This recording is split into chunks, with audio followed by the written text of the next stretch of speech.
Good morning, YouTube. This is LA Prepper here.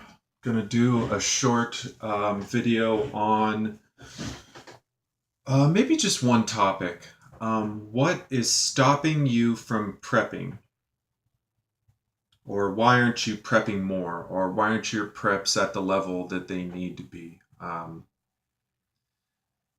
gonna share a little bit about what's stopping me, and then maybe I'll talk about some things that we can do to not let these log jams get in our way. So, prepping costs money, as you all probably know. It doesn't have to cost a lot of money, but it definitely does cost some money. So, the easy answer for me is that the biggest thing stopping me right now is budget concerns.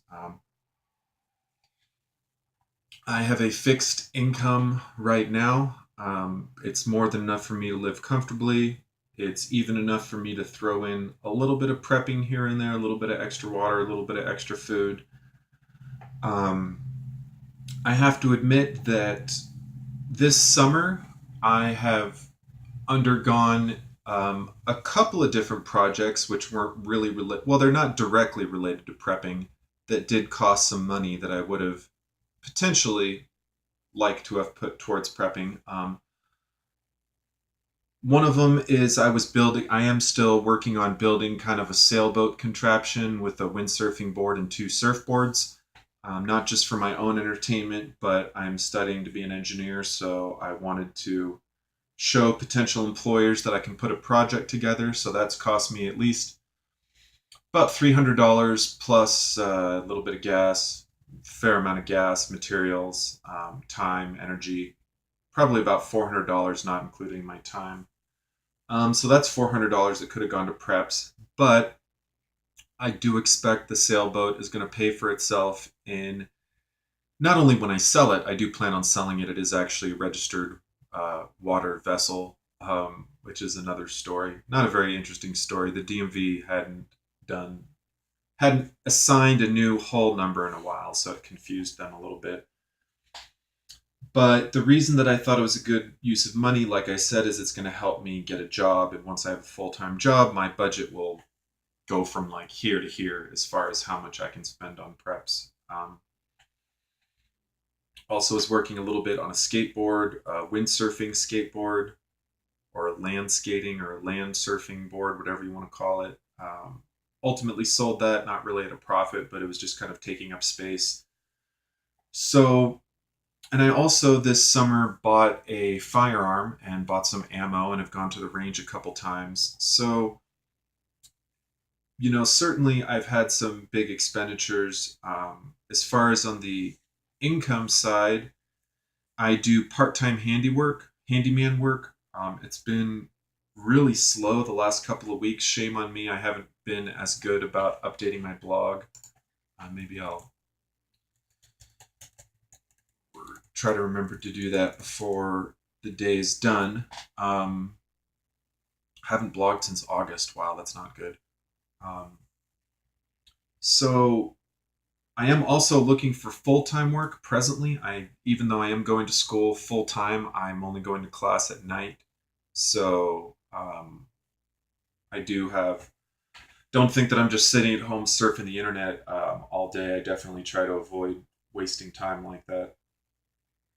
But so my big thing right now is budget. It makes it a little challenging for me to kind of take big chunks. I saved up, I'd wanted a rifle for quite a while. And even though I had savings to buy a rifle, I was working on the boat, I was working on keeping my savings up.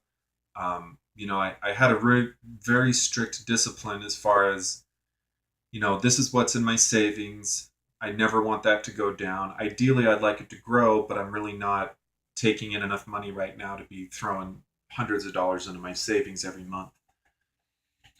So, not to ramble too much about this, but I'm curious to hear what your challenges to prepping are. Are they budget related? Are they time related? Are they motivation related? Are you going through a tough time in life right now? Personally, I can attest that life is beating me up a little bit. School's beating me up. Part-time work is slow. Looking for a full-time job is kind of a maddening experience. Although I have to admit, some of the stuff that I'm doing, clicking on one-click applies doesn't take a lot of energy. But curious to hear what's holding you up, as far as some solutions to what we can do when budgets are a concern. Um, Number one, skills. Improve your skills. I volunteer. Didn't go last week because school's been.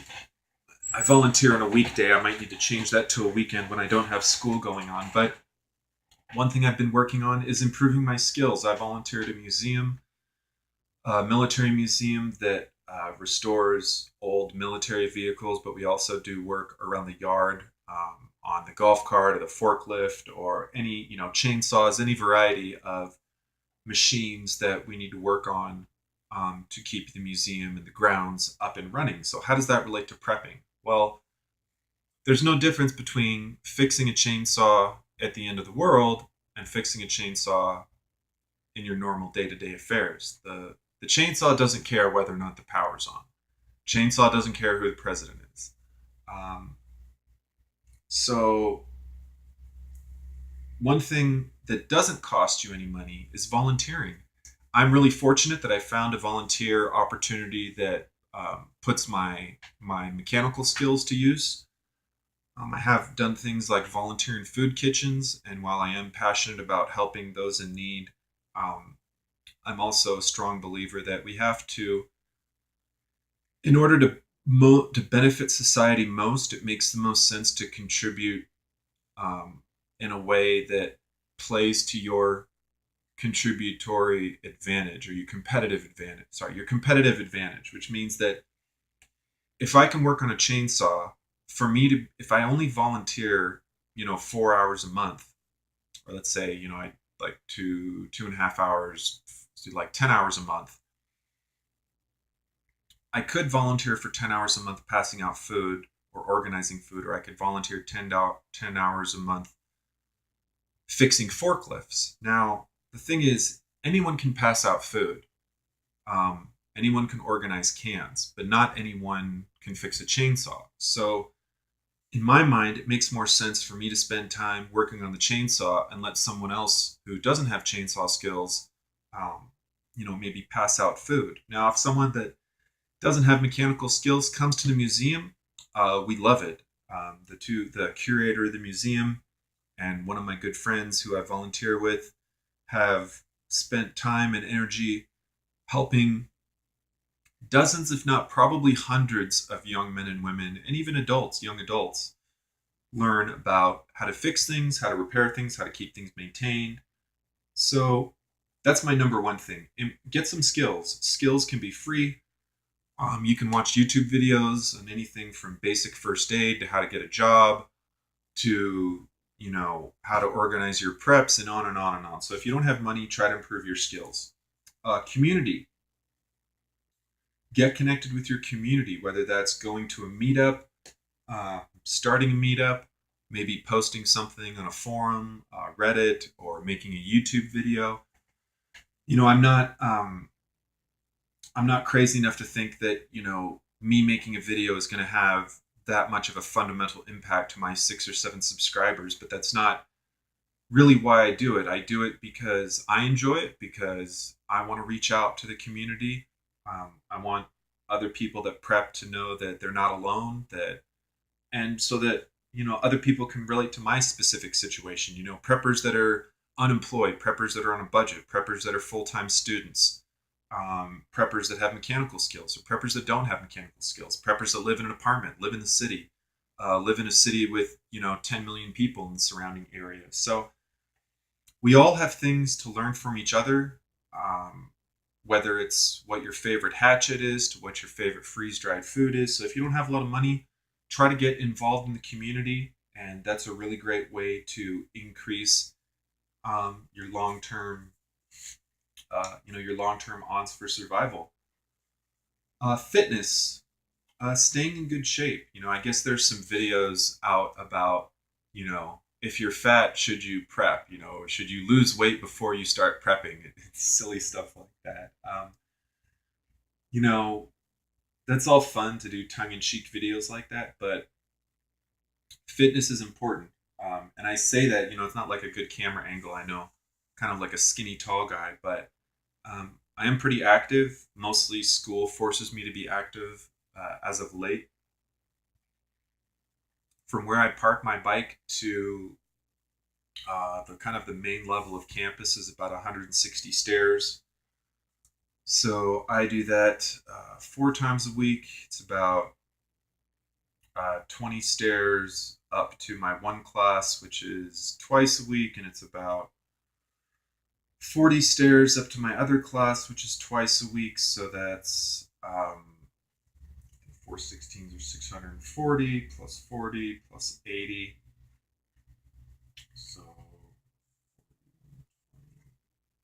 So I'm doing 760 stairs every single week.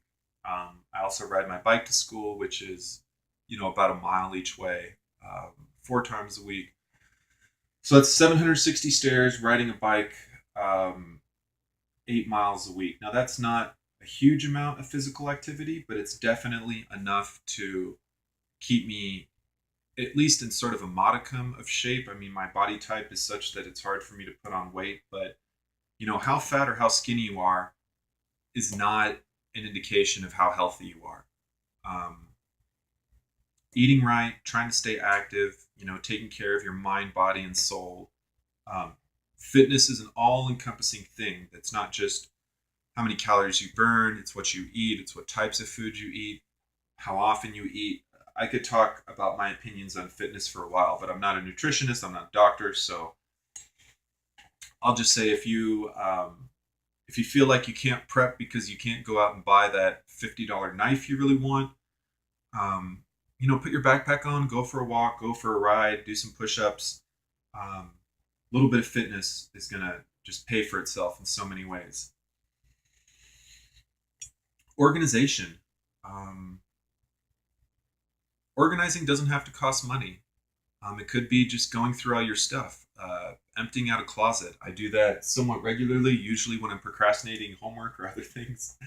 But I cleaned out some of my stuff recently and reorganized a few of my duffel bags, got rid of some crap, kind of removed some of my prepper stuff so that now if I do need to jump in my car and leave the area, like say my block's on fire, there wouldn't really be a lot to cause me to move from my apartment to bug out. It's actually another good video.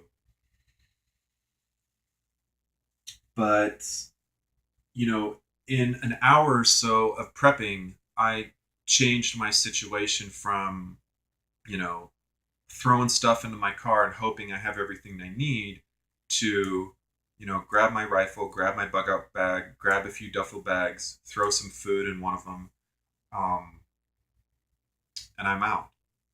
Now, bugging out is such a nightmare for me because I live in Los Angeles, but we'll talk about that a little bit later. But organizing doesn't have to cost anything. And if you need some storage stuff, you need some shelves, consider making shelves. If you're not very handy, you know, get yourself a cordless drill and a hammer at a minimum. Between a cordless drill and a hammer and maybe a handsaw, that's like $40 or $50 worth of tools, and you can make a myriad of things. Now, cutting stuff by hand is a little bit of a pain, but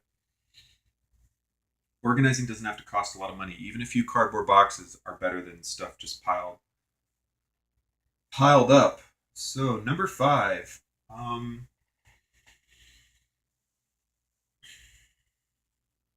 things you can do when you don't have the budget for prepping.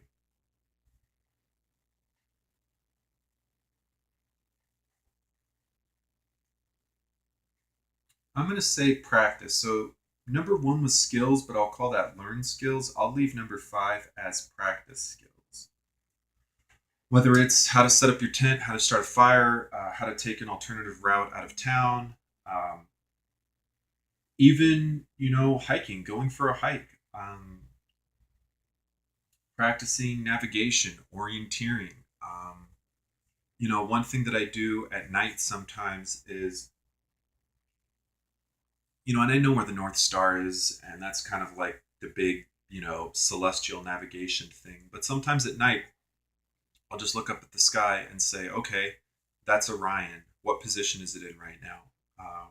It's 5 in the morning and Orion is in the southern part of the sky. So at least for the next month, I know that if Orion's in the southern part of the sky, it's about 5 in the morning. Um, so little things like practicing your skills, practicing, um, anything related to prepping, it's all good and it doesn't have to cost anything. Hiking around the block, going for a hike in the woods other than gas, doesn't have to cost a lot. So, in conclusion, that's just a short video on what's kind of holding me up in some of my preps, but also things that I'm trying to do to kind of move things forward. Um, I'd love to hear what's slowing you down in your preps, whether it's budget concerns or other concerns, and what you're doing to try to overcome that. Thanks for watching. Subscribe, link, comment, and more to come in the future.